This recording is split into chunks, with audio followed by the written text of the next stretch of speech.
बिस्मिल्लाहिर्रहमानिर्रहीम। अस्सलाम वालेकुम नाज़रीन। भारतीय एयरफोर्स इस वक्त बहुत ज़्यादा मुश्किलात का शिकार है। इस बारे में हम तमाम लोग बहुत अच्छी तरह जानते हैं और भारतीय एयरफोर्स में मौजूद लड़ाका तैयारों की तकरीबन 50% तादाद इस वक्त रिटायर होने के करीब पहुंच चुकी है और इन्हीं मुश्किलात की पेश नज़र भारतीय एयरफोर्स ने कई प्रोग्राम शुरू किए और कई ममालिक से नए लड़ाका तैयारों के हसूल के लिए राब्ता किया गया। भारतीय एयरफोर्स को रफाल की शक्ल में नए लड़ाका तैयारे तो मिले, लेकिन इनकी तादाद ऊंट के मुंह में जीरे के बराबर भी नहीं थी और इन्हीं मुश्किलात की पेश नज़र भारतीय हुकूमत ने LCA तेजस प्रोग्राम को बूस्ट करने के लिए बहुत ज़्यादा खर्चा करना शुरू कर दिया और इन्हीं लड़ाका तैयारों की प्रोडक्शन स्पीड को बूस्ट देने के लिए भारतीय हुकूमत की जानिब से कई नई फैसिलिटीज़ का आगाज किया गया। लेकिन अभी भी इन लड़ाका तैयारों की मैन्युफैक्चरिंग स्पीड उतनी नहीं हो सकी जितनी भारतीय हुकूमत चाहती थी। इसलिए भारतीय हुकूमत की जानिब से एक कमेटी तश्कील दी गई है जो कि सारे प्रोजेक्ट के ऊपर गहरी नजर रखे और इसकी डायरेक्ट रिपोर्ट PMO ऑफिस को दे। अब इस टीम की वजह से भारतीय लड़ाका तैयारे LCA तेजस की प्रोडक्शन स्पीड तेज हो पाएगी या फिर नहीं, इस बारे में अभी कुछ भी कहना बहुत मुश्किल है, क्योंकि भारत का जो ट्रैक रिकॉर्ड हमारे सामने मौजूद है, अगर हम उस पर नजर डालें तो हमें ये पता चलता है कि भारत के अंदर कोई भी काम वक्त पर नहीं हो पाता और उसकी वजह से भारत को बहुत ज्यादा नुकसान उठाना पड़ता है और सुपर सुखोई प्रोग्राम की वजह से भी इस वक्त भारत को बहुत ज्यादा नुकसान उठाना पड़ रहा है। आज से काफी अर्सा पहले भारत ने सुपर सुखोई प्रोग्राम शुरू किया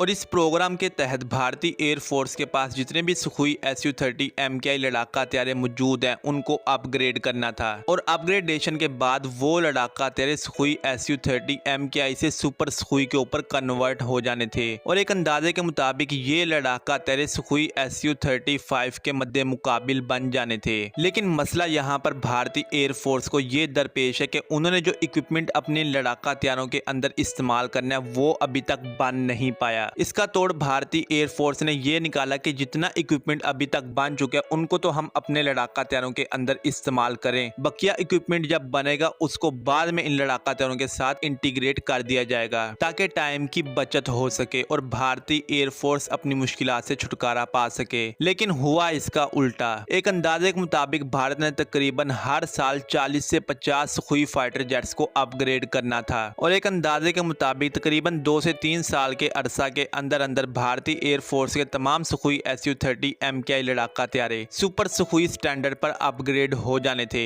लेकिन इस प्रोग्राम को शुरू हुए तकरीबन 5 साल गुजर चुके हैं और इस दौरान अभी तक हमें सुपर सुखोई का नामो निशान भी नजर नहीं आ रहा और इस वजह से भारतीय एयरफोर्स की मुश्किलात में बहुत ज्यादा इजाफा हो गया है और भारतीय एयरफोर्स ने PMO ऑफिस से इस वक्त कांटेक्ट किया है और उनको ये कहा है कि अगर हमारे इदारे इन लड़ाका तैयारों को अपग्रेड नहीं कर सकते तो हमें रशिया से इन लड़ाका तैयारों को अपग्रेड करवा लेना चाहिए। PMO ऑफिस की जानिब से अभी तक भारतीय एयरफोर्स को कोई भी सिग्नल नहीं दिया गया और इस दरख्वास्त को PMO ऑफिस की किसी गुफा के अंदर दफना दिया गया है और भारतीय एयरफोर्स अपनी मुश्किलात से जान छुड़वा नहीं पा रही और तकरीबन भारत का हर प्रोजेक्ट इस वक्त करप्शन की नजर होता जा रहा है और इस वक्त एक और करप्शन का बहुत बड़ा स्कैम हमारे सामने निकल कर आया है। उसकी डिटेल शेयर करने से पहले हम इंटरनेशनल न्यूज के ऊपर एक नजर डाल लेते हैं और इन खबरों के अंदर हम सबसे पहले ईरान की जानिब से आने वाली दिफाई खबरों को शेयर करेंगे आप लोगों के साथ। ईरान की जानिब से एक नया कामिकाजी ड्रोन बनाया गया है और ये कामिकाजी ड्रोन दीगर कामिकाजी ड्रोन से साइज में बहुत ज्यादा बड़ा है। अब एक कामिकाजी ड्रोन का काम आप तमाम लोग बहुत अच्छी तरह जानते हैं। ये ड्रोन अपने टारगेट्स तक जाता है और उनके ऊपर गिरकर तबाह हो जाता है और इन ड्रोन्स को रोकना फिल वक्त नामुमकिन हो चुका है। इन ड्रोन्स की खुद से तो कोई भी कीमत नहीं होती,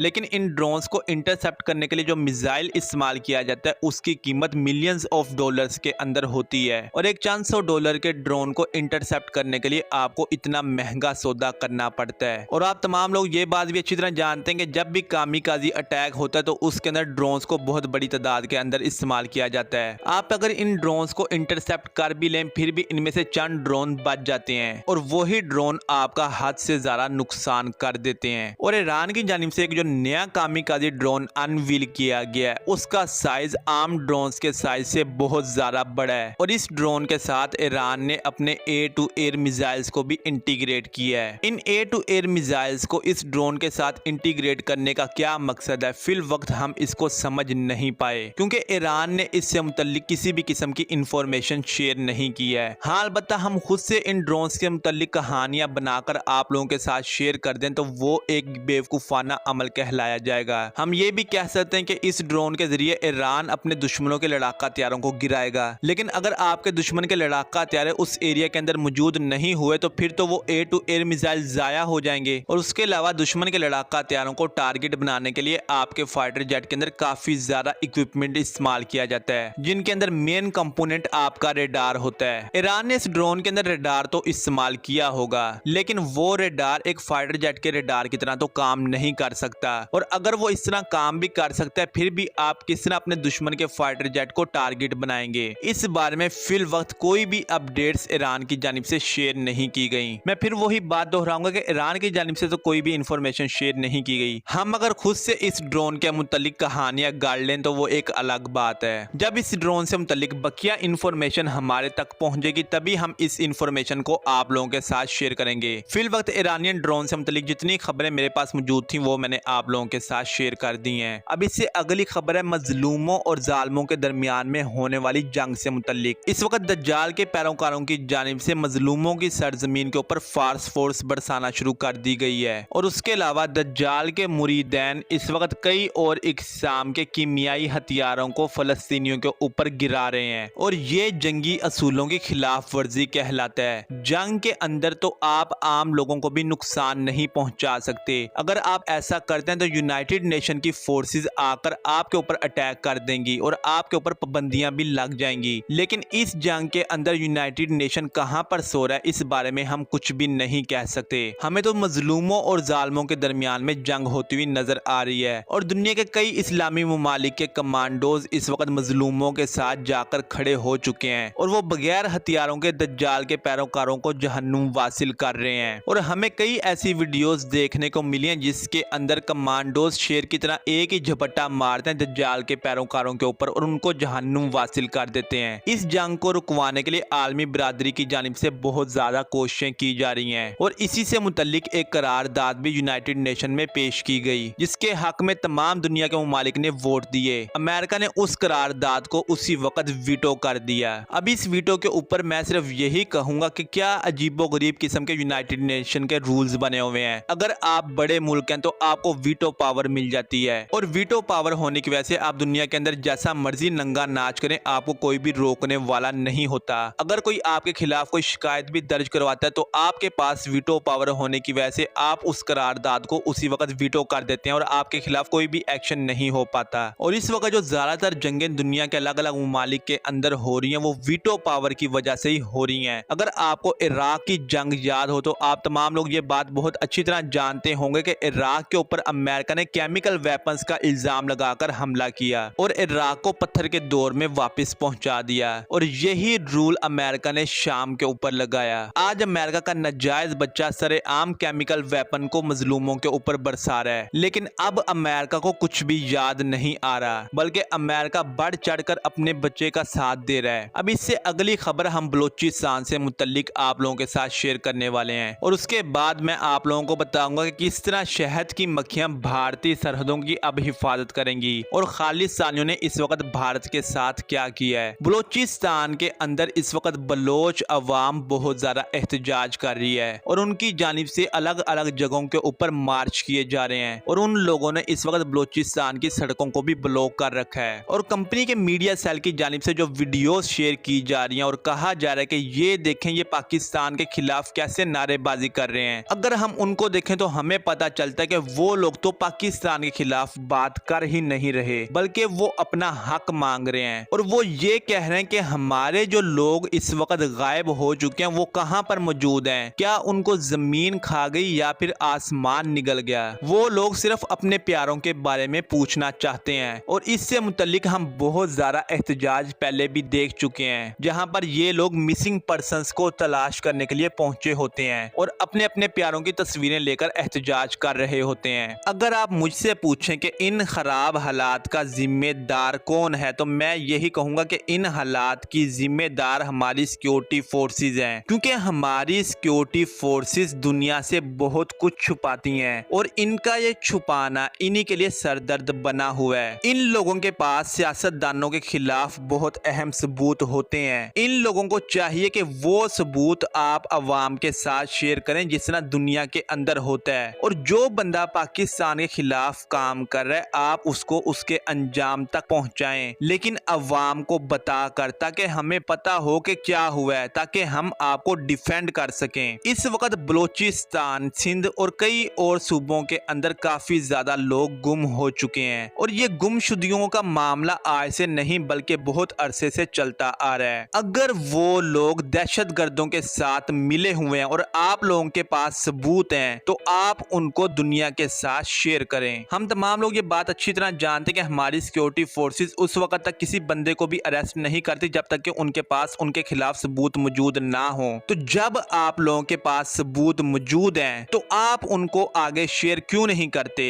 क्या वो इतनी ज्यादा सेंसिटिव इंफॉर्मेशन है जिसको आगे शेयर करने से हमारा नुकसान हो जाएगा? जो लोग वहां पर तस्वीरें उठाकर बैठे हुए हैं आप लोग जाकर उनको बताएं कि आपका जो प्यारा गुम हो चुका है वो इस दुनिया में मौजूद है या नहीं। क्या आप लोगों ने उनको अरेस्ट किया था या क्या आप लोगों ने उनको कत्ल किया है? आप बताएं। अगर आप लोगों ने उसको कत्ल किया या अरेस्ट किया तो आप बताएं कि ये देखें हमारे पास सबूत इस बंदे के खिलाफ, बिला वजह हमने इनको अरेस्ट नहीं किया। इससे आपको ये फायदा होगा कि आप लोगों के ऊपर कोई भी बिला वजह इल्जाम नहीं लगा सकेगा। देखें आप लोगों के ऊपर इस वक्त जितने भी बदनामी के दाग लग रहे हैं उसके जिम्मेदार आप खुद हैं, क्योंकि आप खामोश रहते हैं। हर जगह पर खामोशी इख्तियार करना अक्लमंदी नहीं कहलाता। अब मैं इस वक्त बलूचिस्तान में मौजूद नहीं हूँ तो मुझे कैसे पता चलेगा कि बलूचिस्तान में क्या हुआ है? मुझे तो आप लोगों की जानिब से बताया जाएगा। और आप लोगों की जो इस वक्त कंपनी चल रही है वो इस किस्म का प्रोपोगेंडा कर रही है कि उसको सुनने के बाद हर बंदा आप लोगों के साथ नफरत करना शुरू हो चुका है, क्योंकि ये लोग लोटे हैं, इनके अंदर सेंस मौजूद नहीं है। ये लोग जो काम कर रहे हैं वो पैसे लेकर कर रहे हैं। आज आप इनकी तनख्वाह रोक दें तो ये आप लोगों के खिलाफ प्रोपोगेंडा करना शुरू कर देंगे। कल को कोई भी पार्टी उठकर इन लोगों को पैसे पे करके आप लोगों के खिलाफ भी प्रोपोगेंडा करवा सकती है। इसलिए मेरी आपसे ये दरख्वास्त है कि आप लोगों के पास अगर कोई बंदा मौजूद नहीं है तो आप लोग आकर बताएं, और अगर आप लोगों के पास है या आपने उसको जहन्नुम वासिल कर दिया तो आप आकर उसका कसूर बताएं, ताकि हम आप लोगों को आकर डिफेंड कर सकें। अब अगर कोई आकर ये कहता है कि हमारी सिक्योरिटी फोर्सेस को इस बारे में कुछ भी नहीं पता, वो इस तमाम मामले से ला इल्म है, उनको नहीं पता कि ये बंदे कहां पर मौजूद हैं, तो इससे बड़ा भोंडा मजाक कोई भी नहीं होगा। और इस वक्त इन्हीं वजूहात की वजह से आप लोगों का मजाक उड़ाया जा रहा है। आप लोगों ने यह साबित किया कि अगर आप लोग चाहें तो आप लोग 10 मिनट के अंदर अंदर दुनिया के किसी भी कोने से बंदे को अरेस्ट कर सकते हैं। आज से कुछ अर्सा पहले 14 अगस्त के दिन एक वाकया हुआ मीनारे पाकिस्तान में। तब इन्हीं इंटेलिजेंस इदारों ने 2 दिन के अंदर अंदर वहां पर जितने भी लोग मौजूद थे उन तमाम लोगों को अरेस्ट कर लिया। तो जब इतनी बड़ी तादाद को आप लोग चंद दिनों के अंदर अरेस्ट कर सकते हैं तो इन लोगों का आप पता नहीं लगा सकते? बिला शुबा आप लगा सकते हैं। देखें आप अफगानिस्तान के अंदर कार्रवाइयां कर रहे हैं, हमें पता है, और उन कार्रवाइयों की क्या वजूहात हैं हमें पता है। हम आपको फिर आगे बढ़कर डिफेंड करते हैं, लेकिन जहां पर आप खामोश हो जाते हैं वहां पर फिर आकर हमें भी शक होना शुरू होता है कि भाई दाल के अंदर कुछ तो काला है। आप लोगों की इस खामोशी का फायदा उठाते हुए हमारे चंद लोगों की जानिब से हमारे अपनों को हमारे खिलाफ खड़ा किया गया, और आज उनकी वही करतूत हमारे गले पड़ रही है। खुदारा आप खामोश ना हो। आप अपने ट्विटर हैंडल, अपने यूट्यूब चैनल या मीडिया के जरिए आकर बताएं, या उन लोगों के साथ रिपोर्ट शेयर कर दें और बता दें कि भाई ये बंदा इस काम के अंदर मुलव्विस था। इतने लोग हमारे पास अरेस्ट हैं और इतने लोगों को हम इस वक्त तक जहन्नुम वासिल कर चुके हैं। और जो लोग आप लोगों के पास मौजूद नहीं है वो खुद पाकिस्तान का बॉर्डर क्रॉस करके कहीं और जा चुके हैं, उनके बारे में आप कह दें कि भाई हम उनसे ला इल्म है, ताकि वो फिर मामला इंटरपोल के ऊपर चला जाए। बाद में इंटरपोल जाने और FIA जाने, आप लोगों की जान इस मामले से छूट जाएगी। खुदारा अपनी खामोशी तोड़ें और अपने लिए खुद ही बदनामी का बाइस ना बने, क्योंकि आप हैं तो हम हैं। अगर आप हमारी सरहदों की हिफाजत नहीं करेंगे तो हमारा दुश्मन हमें वैसे कच्चा निगल जाएगा। इसलिए जब आपके अफसरान की वजह से या फिर आपकी खामोशी की वजह से आप लोगों के खिलाफ प्रोपोगेंडा होता है उस वक्त हमें भी शदीद दुख होता है, लेकिन असल वजूहात ना पता होने की वजह से हम लोग आपको डिफेंड भी नहीं कर पाते, और हमारे दुश्मनों की जानिब से हमारे अपने लोगों को फिर ये कहा जाता है कि ये तो फ्रीडम फाइटर हैं, जबकि वो लोग पाकिस्तान के हक में होते हैं। बस वो ये कहते हैं कि हमें हमारा हक चाहिए, और हर पाकिस्तानी के पास ये राइट राइट मौजूद है कि वो अपने हक के लिए लड़े। खैर अब हम भारत की तरफ से आने वाली दो अहम खबरों के ऊपर तबसरा कर लेते हैं। ऑपरेशन ब्लू स्टार के बाद सिखों की जानिब से अपना अलग वतन मांगा गया और उस वतन को सिखों ने खालिस्तान का नाम दिया। ऑपरेशन ब्लू स्टार के दौरान कई सिख मारे गए और सिखों के गुरुद्वारों को भी जला दिया गया और ये ऑपरेशन सिर्फ और सिर्फ अपनी अना को तस्कीन पहुंचाने के लिए किया गया। ऑपरेशन ब्लू स्टार को तो हुए एक अरसा गुजर चुका है, लेकिन खालिस्तान की मांग अभी तक नहीं दबी। भारत के अंदर मौजूद सिख तो खालिस्तान का नाम नहीं लेते। बहुत कम ही ऐसे सिख मौजूद हैं जो कि खालिस्तान का नारा भारत के अंदर लगाते हैं, क्योंकि अगर वो ऐसा करते हैं तो उनके ऊपर उसी वक्त केस हो जाता है और उनको अरेस्ट कर लिया जाता है या फिर अक्सर उनको ऑन द स्पॉट मार दिया जाता है। लेकिन दुनिया के दीगर ममालिक के अंदर जितने भी सिख इस वक्त मौजूद हैं वो तमाम के तमाम खालिस्तान की डिमांड कर रहे हैं और इस वक्त कैलिफोर्निया के अंदर बहुत बड़ी तादाद के अंदर खालिस्तानियों की जानिब से एक रैली निकाली गई जिनको उन्होंने खालिस्तान कार रैली का नाम दिया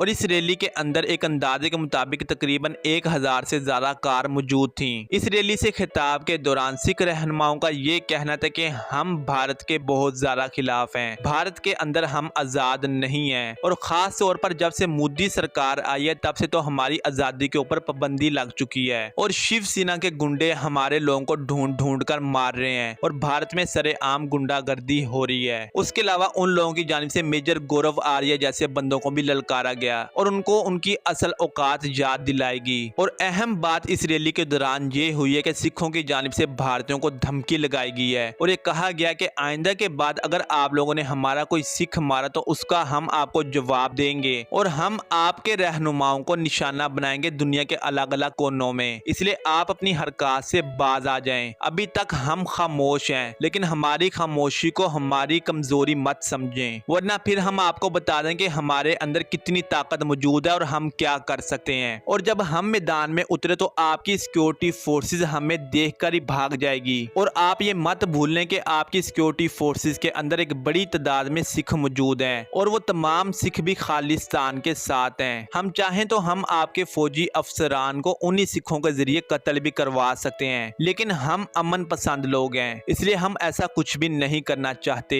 अब भारत की सिक्योरिटी फोर्सेस के ऊपर हम बात करें तो भारत की जानिब से एक बहुत बड़ा स्कैंडल निकलकर हमारे सामने आया है। आप तमाम लोग ये बात बहुत अच्छी तरह जानते हैं कि इंटरनेशनल बॉर्डर के ऊपर सिक्योरिटी के लिए फौज मौजूद होती है और उनका काम दूसरे ममालिक की जानिब से आने वाले लोगों को रोकना, स्मगलिंग को रोकना और आपका दुश्मन आप पर हमला करता है तो उसको जवाब देना होता है। लेकिन शायद बंगाल की खाड़ी के अंदर भारतीय सिक्योरिटी फोर्सेस इस वक्त हार मान चुकी हैं, क्योंकि वो लोग स्मगलिंग को रोकने के अंदर नाकाम हो चुके हैं और इस वजह से अब भारतीय हुकूमत की जानिब से सरहद की सिक्योरिटी के लिए शहद की मक्खियों को तैनात किया गया है। आप भी ये बात सुनकर बहुत ज्यादा हैरान हो रहे होंगे कि शहद की मक्खियां किस तरह सरहद की सिक्योरिटी करेंगी। भारतीय हुकूमत का ये कहना है कि बंगाल की जानिब से भारत के अंदर बहुत ज्यादा स्मगलिंग की जाती है और हमारी फोर्सेस इनको रोक नहीं पाती, इसलिए हम शहद की मक्खियों के छत्ते अपने बॉर्डर के साथ साथ लगाएंगे और जब भी कोई स्मगलर उस एरिया के अंदर से बॉर्डर को पार करने की कोशिश करेगा तो वो मधुमक्खियां जाकर उन स्मगलरों को काटेंगी और उन लोगों की कार्रवाई नाकाम हो जाएगी। अब मैं नहीं जानता कि किस अकल के अंधे ने भारतीय हुकूमत को यह मशवरा दिया है। बंगाली लोग मछली के शिकार के अलावा बहुत बड़ी तादाद के अंदर शहद को भी निकालते हैं और ये सारा का सारा शहद वो लोग जंगलों के अंदर से निकालते हैं। और अगर आप डिस्कवरी टीवी या नेशनल जियोग्राफी के ऊपर देखें तो आप लोगों को ये पता चलेगा कि ये लोग जब शहद निकालते हैं तो अपने साथ धुएं वाली कोई चीज भी नहीं लेकर जाते, बल्कि ये बाआसानी आराम के साथ शहद निकाल लेते हैं और मधुमक्खियां इनको कुछ भी नहीं कहती, क्योंकि इन लोगों का शहद निकालने से मुतलिक बहुत ज्यादा एक्सपीरियंस है। अब जब आम लोग इस तरह शहद निकाल सकते हैं तो क्या स्मगलर ये नहीं कर सकते? क्या स्मगलरों को शहद की मक्खियां रोकेंगी? और चले मान लेते हैं कि मधुमक्खियां बहुत ही ज्यादा खतरनाक हैं, वो एक हद तक इस स्मगलिंग को रोक लेंगी, लेकिन सवाल ये पैदा होता है कि कई ऐसे किस्म के कॉस्ट्यूम आ चुके हैं जिनको पहनकर आप ऐसी मक्खियों से बच सकते हैं, तो क्या स्मगलर उन कॉस्ट्यूम को नहीं इस्तेमाल करेंगे? बहुत ही अजीब बात है। अब इन शहद के छत्तों के लिए बहुत ज्यादा खर्चा किया गया भारतीय हुकूमत की जानिब से और द डिप्लोमेट की जानिब से इस खबर को कंफर्म भी किया गया है और यह सारा का सारा पैसा भारतीय हुकूमत का नहीं है बल्कि भारतीय अवाम का है। माना कि आपकी जीडीपी बहुत बड़ी है, आपके पास बहुत ज्यादा पैसा है, इसका मतलब यह है कि आप ऐसे उल्टे सीधे कामों के अंदर अपने पैसे को जाया करेंगे। आपके पास चाहे जितनी कितना पैसा मौजूद क्यों ना हो, आपकी अवाम के इस वक्त क्या हालात हैं, आप पहले उनको देखें। ये जितना खर्चा आपने मधुमक्खी के छतों के ऊपर किया है, उससे आप कई आबादियां गरीबों के लिए बना सकते थे, लेकिन नहीं, आपने डायरेक्ट ये सारा का सारा पैसा करप्शन की नजर कर दिया है। बंगाल की खाड़ी के पास जो भारतीय जवान ड्यूटी दे रहा होता है, अगर हम जाकर उससे पूछें तो वो ये कहते हैं कि हमारे अफसरान हमें ये कहते हैं कि यहाँ पर कौन सा आपके ऊपर पाकिस्तान ने हमला करना है या फिर चीन ने आप पे हमला करना है, आप यहाँ पर बिल्कुल फ्री हैं, इसलिए आप इस सरहद की सिक्योरिटी से ज्यादा हमारी खातिर तवाज़ा करें। और वो अपने जवानों को जंगल के अंदर शहद उतारने भेजते हैं और कई और इकसाम का सामान लेने के लिए भेजते हैं, और भारतीय जवान इससे बहुत ज्यादा तंग आ चुके हैं। और शायद इसी वजह से जवानों को शहद लेने ज्यादा दूर ना जाना पड़े, इसलिए फेंस के ऊपर मधुमक्खी के छत्ते लगवाए गए हैं। अब इससे ज्यादा मैं इस बारे में और क्या कहूँ, क्योंकि इससे बड़ा भोंडा मजाक अपनी अवाम के साथ हो ही नहीं सकता। अब अगर भारतीय हुकूमत के इस प्रोजेक्ट को भी कोई आकर डिफेंड करता तो उससे बड़ा भी बेवकूफ कोई और हो नहीं सकता, क्योंकि ये साफ साफ नजर आ रहा है कि ये सारा पैसा करप्शन की नजर हुआ है। और बॉर्डर के ऊपर मधुमक्खियां जानवर सिक्योरिटी नहीं करते बल्कि इंसान सिक्योरिटी करते हैं, और वहां पर डंगों के साथ नहीं लड़ा जाता बल्कि गोलियों और बारूद के साथ लड़ा जाता है। और जो स्मगलिंग होती है बॉर्डर्स के ऊपर, जब तक आपके अपने अफसरान आपके साथ ना मिल जाए तब तक स्मगलिंग नहीं हो सकती। इसलिए आपको मधुमक्खी के छत्तों से बेहतर ये था कि आप जाकर अपने अफसरान के ऊपर कड़ी नजर रखते या फिर उनके सरों के ऊपर मधुमक्खी के छत्ते लगाते। खैर, ये थी आज की वीडियो, मिलते हैं अगली वीडियो में, तब तक के लिए अल्लाह हाफिज।